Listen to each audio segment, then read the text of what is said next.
السلام عليكم ورحمة الله وبركاته. كيفكم حبايبي؟ إن شاء الله تكونوا بخير. طمنوني عليكم، إن شاء الله تكونوا بأحسن حال يا رب.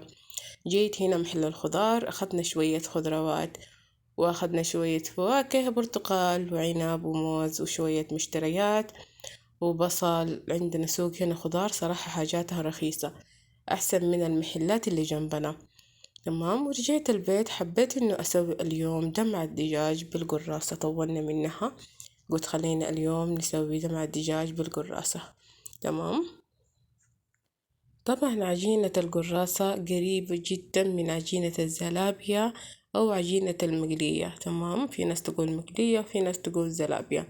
قريبة جدا من العجينة حقة الزلابية. تمام، هي عبارة عن دقيق وملح وخميرة وباكنج بودر ورشة ملح. هذه هي مكوناتها، جدا سهلة وخفيفة ولذيذة وحلوة جدا بالدمعة. صراحة دمعة دجاج أو دمعة لحم، لو دمعة لحم الأفضل إنها تكون من غير عظم، أحس إنها تكون أحلى، أو حتى لو بالعظم، المهم إنه تنفع لدمعة الدجاج ودمعة اللحم. أكثر شي ناكلها بدمعة الدجاج صراحة. المهم حضيف الموية، حطيت موية دافئة شوية عشان تتخمر معايا العجينة بسرعة. وأطلع الغدا قبل ما يصحوا النايمين. تمام، صحيت وحبيت إنه أدخل وأعمل الغدا بسرعة بسرعة كذا. عجنت العجينة واتركها أخليها تتخمر، وبعد كده راح أبدأ بالدمعة، راح أسوي الدمعة حقتي، وبعد كده راح نطلع قراصتنا عشان تكون حارة وتتاكل في وقتها. هنا راح أقطع البصل. طبعا الدمعة طبعا يحتاج لها كمية بصل كبيرة عشان هي دمعة ما فيها خضار، عشان تكفي وعشان تكون طعمة ومسبكة لازم تكون كمية البصل أكثر. ولما كان الدجاج عندك أكثر كتري كمية البصل وقطعيها شرايح أو افرميها بالكبة. تمام، بالمفرمة حقة البصل افرميها بالطريقة اللي انت حابة تفرميها. لكن للأسف الحمد لله على كل حال لقيت المفرمة خربانة، تخيلوا. طبعا من يوم ما جبناها ما حصل استخدمناها ولا يوم. اليوم قلت خليني استخدم المفرمة، افرم البصل واسوي الدمعة على الماشي كده بسرعة عشان ما ياخد معايا وقت افرم يعني اخلي البصل تستوي واهرسها وكده. تخيلوا شغلتها من هنا تشتغل. تخيل، شوفوا الكارثة، لقيت انه القطعة اللي هي في الجهاز هذا، تخيلوا داخل على جوا، داخل على جوا وما انتبهنا طبعا وقت ما اشترينا. المفروض فعلا الواحد يا بنات لما يجي يشتري حاجة يركز ويفتح ويشوف ويدقق فيها. تخيل جلست أحاول بالسكين، قلت يمكن أعدلها ويقدر أقدر أعدلها، والفيش مركب. تخيل بس قربت أموت اليوم أنا، ما أدري إيش المشكلة اللي في راسي. المفروض إني أفصل الفيش، تخيل لقيت إنه اشتغل وأنا بسوي بالسكين. اتفاجأت وعلى طول فصلت الفيش وحطيتها على جنب، وإن شاء الله نحاول إن نرجعها إذا لقينا الفاتورة. هذا الله أعلم الفاتورة راح نلقاها أو ما نلقاها. بس خلاص قلت خلينا أسوي البصل كده، بعد ما تستوي أخلطها في الخلاط. تمام. طبعا لو لحم حتستوي مع اللحم، البصل حتتهرس وتستوي على اللحم. والدجاجة يا بنات راح أقطعها قد ما أقدر قطع صغيرة، راح أقطعها على تقريبا 16 قطعة. 16 قطعة، أيوة 16 قطعة يا بنات، راح أقطعها 16 قطعة. تمام، وإذا تبغي تقطعي أكثر من كده تقدري برضو.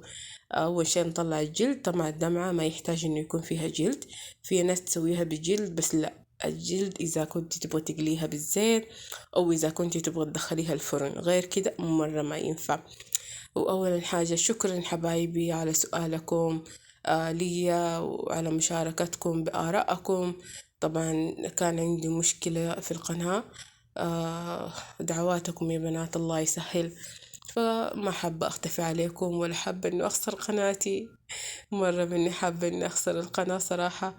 تخيلوا إنه طالبين. طبعا أنا دخلت الصرافة بطاقة الصرافة حقت زوجي عشان ينزل الأرباح فيها، لأنه لي فترة يعني تقريبا قناتي اتفعلت لها 6 و7 شهور. 5 شهور أنا مني قادرة، مني عارفة أدخل صرافة مين ومني عارفة أحط صرافة مين، ولا أنا ولا بناتي ما في حد عنده بطاقة صرافة. فلما نتزوجنا أنا قمت دخلت بطاقة الصرافة حقت زوجي، تمام. فقالوا لي إنه مو نفس الاسم المطابق لاسم الحساب القناة وكده. فقالوا لي لازم ترسلي الهوية حقت الشخص هذا، تمام، الهوية اللي هي الإقامة. والرسالة هذه طبعا جتني في الإيميل، فأنا مني عارفة أرد في الإيميل كيف وكيف أتصرف وكيف أنا أرسل البطاقة في الإيميل، وما في يعني حاجة إنه أنا أدخل في الاستوديو. يعني أنا راسي شطب، أحاول لحد ما جاء فترة المسموحة، أدوني فرصة 5 أيام.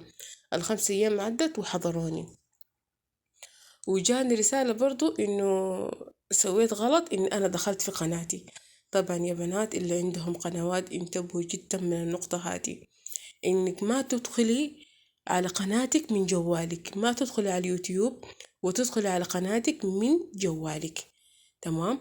أولا حاجة راح يحذروكي ويقولوا لك إنه مثلا انت كأنك تدخل على قناتك وقاعد تجيب الأرباح لنفسك وقاعد تتفرج الإعلانات لنفسك، تمام. حتى بالغلط ما تفكري تدخلي، حتى لو جاء الإعلانات على طول اقفلي. هذه هي المشكلة الثانية اللي حصلت لي. والمشكلة الثالثة والكبيرة اللي برضو مني قادر أحلها، اللي هي البلد، الدولة يا بنات. طبعا أنا لما جيت أفعل القناة أو أسوي حساب أدسنس، الدولة طبعا تحطي المملكة العربية السعودية، وكان جنبيها المملكة المتحدة، وأنا تاريني ضغطت على المملكة المتحدة، ما ضغطت على المملكة العربية.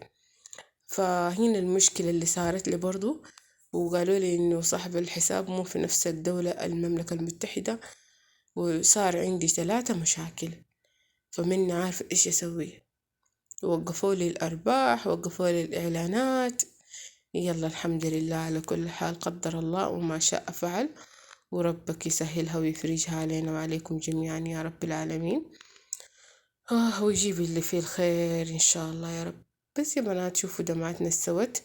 طبعا أنا بعد ما حمرت البصل وحطيت الطماطم فرمتها بالخلاط، وجيت رجعتها شوحت الدجاج ورجعتها فوق الدجاج، وضفت شوية صلصة وضفت الماجي وضفت البهارات، وتركتها على نار هادئة جدا، خليتها اتسبكت. الدمع طلعت رهيبة رهيبة رهيبة، مرة طلعت روعة. نحمد الله ونشكره على اليوم الجميل وعلى الأكل الجميل وعلى النعمة وعلى العافية قبل كل حاجة. طبعا جيت البيت يا بنات لقيت الدولاب، الحرقة اللي موجودة في المطبخ، الحاجات كلها صار عليها سواد سواد من الدخان اللي كان في المطبخ. الحمد لله قدر الله ما شاء فعل، والحمد لله إنها جت على كذا. وشكرا لدعواتكم الجميلة، وشكرا لتعليقاتكم الجميلة، وشكرا لكل مشترك جديد في قناتي. الحمد لله كنت خايفة إنه أخسر القناة بعد ما أنا كبرتها، وبعد ما مشتركين زادوا كل يوم صار يجيني مشتركين جديد. الحمد لله، وأشكركم جدا على وجودكم في قناتي، على دعمكم لي وتفاعلكم بلايكاتكم وتعليقاتكم الجميلة. وأدعو لربي يسهل الأمور كلها ويسهل أمرنا وأمركم جميعا يا رب العالمين، ويفرج همنا ويفرج همكم ويقضي ديننا ويقضي دينكم. الدين هذا أكبر مصيبة، الحمد لله على كل حال. وبس يا بنات، هنا في الليل حبيت أسوي عشاء، من عارف إيش أسوي. قلت خلينا أسوي صينية البطاطس زي البشاميل كذا وناكلها. سويت حمرت بطاطس، كمية بطاطس، وشوحت اللحمة المفرومة مع الفلفل الرومي.